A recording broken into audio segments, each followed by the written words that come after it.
मरकज़ी जमात अहले सुन्नत जे स्टेज तां इहो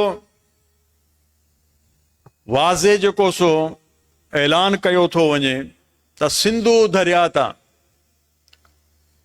जेको पाणी जा केनाल कढिया था वञनि, सिंधु दरिया मां जेको सो पाणी जो ढाको हयो थो वञे, मरकज़ी जमात अहले सुन्नत ऐं अवाम अहले सुन्नत पुरज़ोर इन जी मुज़म्मत असां करियूं था। यकीनन इहो सूबे जे हुकूक जे मथां हिकिड़ो डाको आहे जेको आईन पाकिस्तान जी बि ख़िलाफ़ वर्ज़ी आहे ऐं शरीयत मुस्तफ़ा सल्लल्लाहु अलैहि वसल्लम बि हिन में, शरीयत मुस्तफ़ा सल्लल्लाहु अलैहि वसल्लम में बि इन जो को बि जवाज़ कोन्हे त सूबे जो जेको हुकूक आहे उन जे मथां डाको हणी करे जेको सो ॿिए तरफ़ पाणी खे मुंतकिल कयो वञे।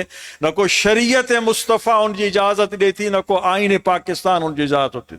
तो लिहाज़ा असां भरपूर मरकज़ी जमात अहले सुन्नत हिन ॻाल्हि जी बि असां पुरज़ोर मुज़म्मत था करियूं त सूबे सिंध जे पाणी जे मथां डाको न हयो वञे। सिंधु दरिया मां पाणी जा ॿिया केनाल कढी करे सिंध वासियुनि खे पाणी खां महरूम करणु यकीनन इहो ज़ुल्म आहे। इन जी पुरज़ोर असां मुज़म्मत था करियूं।